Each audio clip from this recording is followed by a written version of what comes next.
Hello friends, अगर आप लोग भी देखिए आने वाले जून 2026 के अंदर सीएमए इंटरमीडिएट का अटेम्प्ट देने वाले हैं, तो यहाँ पर आपके पास 2 महीने का टाइम बचा हुआ है। अब इस 2 महीने के अंदर आपको आपकी स्ट्रैटेजी किस तरीके से रखनी है ताकि आप आसानी से अपने एग्जाम को क्लियर कर सके।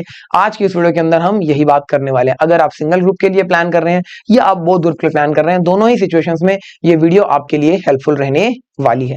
ठीक है जी, तो आइए समझते हैं किस तरीके से हमारी प्लानिंग रहेगी, प्रिपरेशन रहेगी, किस तरीके से हमें प्रैक्टिस करनी है ताकि हम अपनी परफॉर्मेंस को इंक्रीज कर सके और अपनी परफॉर्मेंस को एग्जाम में जाने से पहले कैसे इवैल्यूएट करें। ये सारी बातें हम आज की इस वीडियो के अंदर समझने वाले हैं अपने इस 2 महीने के टाइम पीरियड को बेस्ट यूटिलाइजेशन करने के लिए।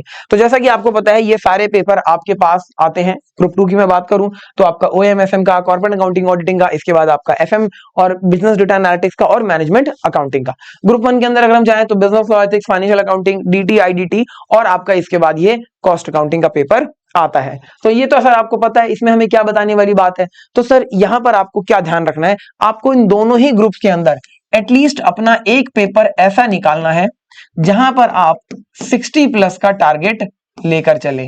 और जिस भी पेपर को आप ये 60 प्लस का टारगेट दे रहे हैं, आपको उसे डेली बेसिस पर 4 आवर्स डिवोट करने हैं। और ध्यान रखना, डेली आपको ये काम डेली करना है। ऐसा करने से होगा ये कि आप जो एग्रीगेट में कई बार बच्चे देखिए फंस जाते हैं कि सर हमारा एग्रीगेट नहीं बन रहा था, 400 में से 200 नंबर लेकर आने हैं सिंगल ग्रुप के केस में, तो वो हमारे नहीं बन रहे थे, तो वो परेशानी आपको नहीं आएगी। ठीक है जी। और देखिए कौन सा पेपर लेना है तो आप अपने इंटरेस्ट के हिसाब से देख सकते हैं। अगर आपकी थ्योरी स्ट्रांग है तो आपने जैसे यहाँ पर ओएमएसएम ले लिया, आपको लगता है कि नहीं सर हमारा न्यूमेरिकल स्ट्रांग है, कॉस्ट अकाउंटिंग ले लिया, फाइनेंशियल अकाउंटिंग ले लिया। तो जो भी आपका इंटरेस्ट है, आपकी स्ट्रेंथ है, उसके हिसाब से आपको लेना है, क्योंकि अपनी स्ट्रेंथ और वीकनेसेस हमें खुद पता होनी चाहिए ताकि हम अपनी प्लानिंग को बेहतर कर सके। इसके बाद चलिए चलते हैं कुछ जनरल बातों की तरफ कि क्या चीजें हमें करनी है अपने एग्जाम को क्लियर करने के लिए। सबसे पहली और मोस्ट इंपॉर्टेंट थिंग, आपको कभी भी इंस्टीट्यूट के स्टडी मटेरियल को इग्नोर नहीं करना। अब आप कहोगे कि सर हम जहां से क्लासेस ले रहे हैं या हमने जो किताब ली है उसके अंदर इंस्टीट्यूट के सारे क्वेश्चंस, इलस्ट्रेशंस कवर अप हैं, पास्ट एग्जाम के questions, mock test paper, RTP वगैरह कवर है। बहुत अच्छी बात है, लेकिन एक बार आप इंस्टीट्यूट का स्टडी मटेरियल गो थ्रू जरूर करिएगा। इसके अंदर जितने इलस्ट्रेशंस, एग्जांपल्स, आपके क्वेश्चंस हैं, ट्रू फॉल्स है, फिल इन द ब्लैंक्स हैं, वो सारे के सारे एक बार तो आपको जरूर देख लेने हैं। क्योंकि जब पेपर देखिए बनाया जाता है तो स्टडी मटेरियल से ही बनाया जाता है। पेपर सेटर को आपका स्टडी मटेरियल दिया जाता है कि इसमें से आपको पेपर बनाना है, कोई दूसरी किताब आपको नहीं लेनी है। तो इसीलिए आपको भी इसे बिल्कुल भी इग्नोर नहीं करना। दूसरी बात देखिए, आपको जब अपने टॉपिक्स आप पूरे कर रहे होंगे तो आपको जो सबसे ज्यादा इंपॉर्टेंट टॉपिक्स हैं उन्हें करना है। अब सवाल उठता है कि सर ये इंपॉर्टेंट टॉपिक्स हमें कैसे पता चलेगा कि कौन से हैं। तो देखिए इंस्टीट्यूट ने जब स्टडी मटेरियल आपको दिया, स्टडी मटेरियल जो इशू किया, उसके स्टार्टिंग पेजेस पर आप देखोगे वेटेज बताइए हर टॉपिक की।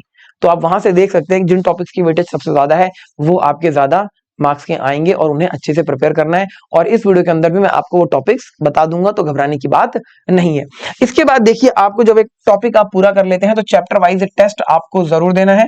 सर टेस्ट कैसे दे सकते हैं, तो इसके लिए देखिए आप कोई भी 2 से 3 अनसॉल्व क्वेश्चंस ले लीजिए जिसका सॉल्यूशन आपके पास हो लेकिन आपने करा ना हो, और आप उन्हें एक टाइम बाउंड मैनर के अंदर सॉल्व करिए। जैसे आधे घंटे का टाइम आपने रखा और 30 नंबर का आपने पेपर बना लिया, उसको सॉल्व कीजिए। बाद में चेक कीजिए इंस्टीट्यूट के आंसर से आंसर मैच कर रहा है, क्या कमियां हैं उसको नोट करिए। एक कॉपी आपको बनानी है, करेक्शन कॉपी, उसके अंदर इन सारी चीजों को लिखना है ताकि आप 2 महीने के अंदर जो जो गलतियां करें वो सारी यहाँ लिखते चले जाएं, ताकि आपको पता हो कि यार एग्जाम में ये गलती तो नहीं करूंगा, मैं सिली मिस्टेक कर रहा हूं, मैं कंसेप्चुअल क्लैरिटी मेरे को नहीं आ रही है, मैं लिखते वक्त चीजें मगअप कर जाता हूं, भूल जाता हूं, इस तरीके की चीजें। सर यहाँ पर मैंने ये देखिए बेसिक सी स्पेलिंग मिस्टेक्स करी हैं, प्रेजेंटेशन को लेकर मेरी दिक्कतें आ रही है, मैं फॉर्मेट नहीं बना पा रहा हूं ठीक से।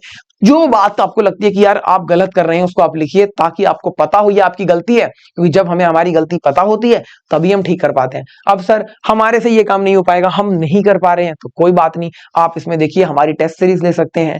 ठीक है जी। आपको लगता है कि सर हमारे पास प्रैक्टिस करने के लिए क्वेश्चंस नहीं है, तो हमने देखिए कुछ सब्जेक्ट्स की पीपी बुक भी आपको दे रखी है, आप उन्हें भी ले सकते हैं। और इस तरीके से कोर्सेज के रिगार्डिंग, टेस्ट सीरीज के रिगार्डिंग आपको कोई भी दिक्कत है, कोई भी परेशानी है, तो डिस्क्रिप्शन के अंदर आपको लिंक दिया गया है, इस लिंक पर आप अपनी डिटेल्स फिल कर दीजिए। हमारी डेडिकेटेड टीम आपसे कनेक्ट होगी जो भी आपकी परेशानी है। ठीक है जी। सर हमें टेस्ट सीरीज के बारे में बताइए, हमें कोर्सेज के बारे में बताइए, हम कैसे अपनी प्रिपरेशन बेहतर कर सकते हैं with the help of practice sessions, तो ये सारी चीजें आपको वहां पर मिल जाएंगी। ठीक है जी।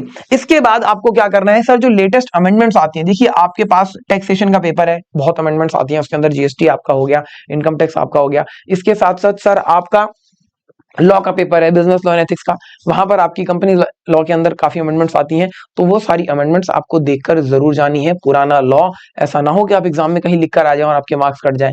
ठीक है जी, तो इन चीजों का आप ध्यान रखेंगे। इसके साथ साथ देखिए सीपीआर स्ट्रेटेजी को फॉलो करना है। अब ये सीपीआर स्ट्रेटेजी क्या होती है? First of all you need to make sure that your conceptual understanding is very very clear. आपको अपने कंसेप्चुअल अंडरस्टैंडिंग को ठीक करना है, जो कॉन्सेप्ट्स हैं उनको बहुत अच्छा करिए।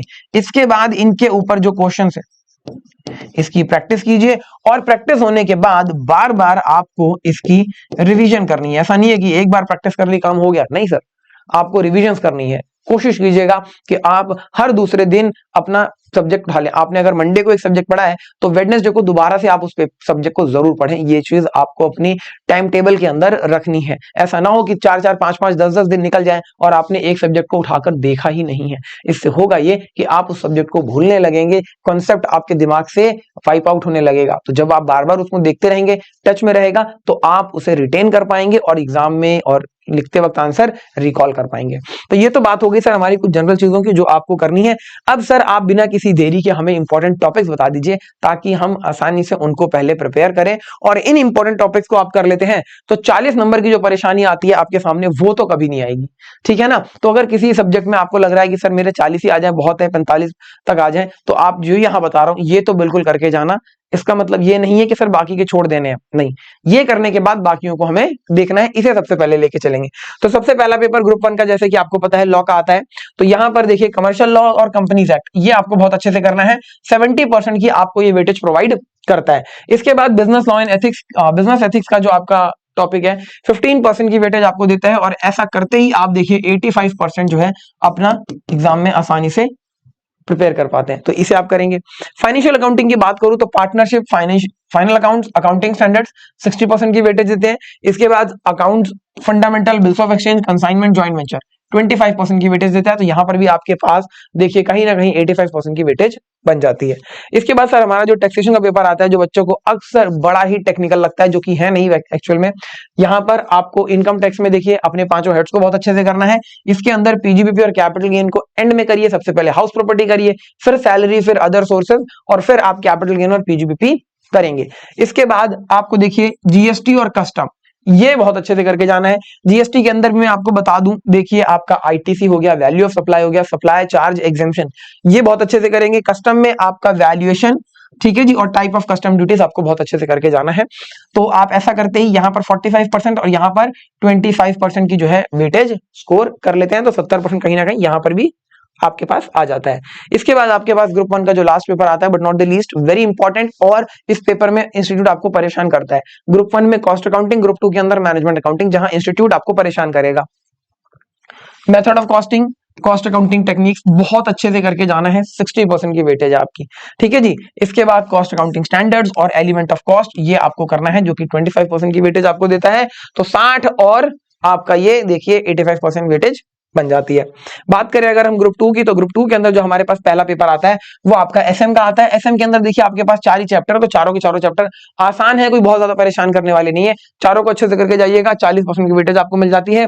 बात करें अगर ओएम की, तो प्रोडक्शन प्लानिंग कंट्रोल 20% और प्रोजेक्ट मैनेजमेंट यहाँ पर 15% की वेटेज आपको देता है। तो ये आपको करके जाना है। इसके बाद आपका जो कॉर्पोरेट अकाउंटिंग एंड ऑडिटिंग का पेपर आता है, जिसमें कॉर्पोरेट अकाउंटिंग अलग से और ऑडिटिंग आपका अलग से देखिए आता है। तो यहाँ पर आपको कॉर्पोरेट अकाउंटिंग में देखिए कंसोलिडेशन, इसके बाद आपके अकाउंटिंग स्टैंडर्ड्स और कंपनीज अकाउंट्स, ये बहुत अच्छे से करना है।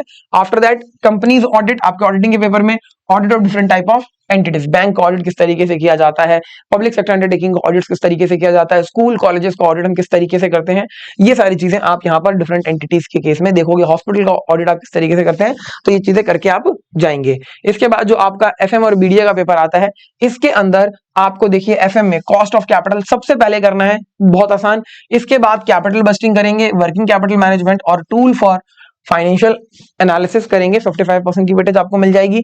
और बिजनेस डेटा एनालिटिक्स में आप चैप्टर नंबर 9, 10 और 11 करेंगे, यहां पर आपको 15% की वेटेज मिल जाती है। तो 55 और 15 कहीं ना कहीं यहां पर भी देखिए 50, 60, 70% की आपकी वेटेज बन जाती है।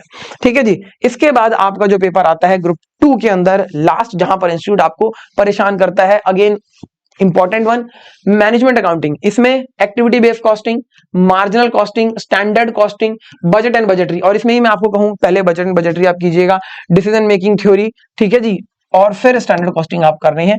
तो ये आपके देखिए वो टॉपिक हैं जो आपको 80% की वेटेज प्रोवाइड करते हैं। तो अगर आपने इन टॉपिक्स को अच्छे से कर लिया तो आप एग्जाम में फंसेंगे नहीं। बाकी जो टॉपिक्स हैं इसके अलावा वो आप इनको करने की बात करेंगे, देखकर जरूर जाइएगा और कोशिश कीजिएगा कि अगर आप बोर्ड ग्रुप की तैयारी कर रहे हैं तो आज से लेकर एग्जाम तक आप डेली कम से कम 10 से 12 घंटे जरूर डिवोट करें टुवर्ड्स योर स्टडीज। और अगर सिंगल ग्रुप के केस की आप बात कर रहे हैं तो वहां पर अगर आप 8 घंटे भी पढ़ लेंगे कंसिस्टेंट मैनर में प्रोडक्टिवली तो आपको दिक्कत नहीं आएगी। तो मैं मिलूंगा आप लोगों से अगली वीडियो के अंदर कुछ और चीजों के साथ। तब तक के लिए थैंक यू सो मच।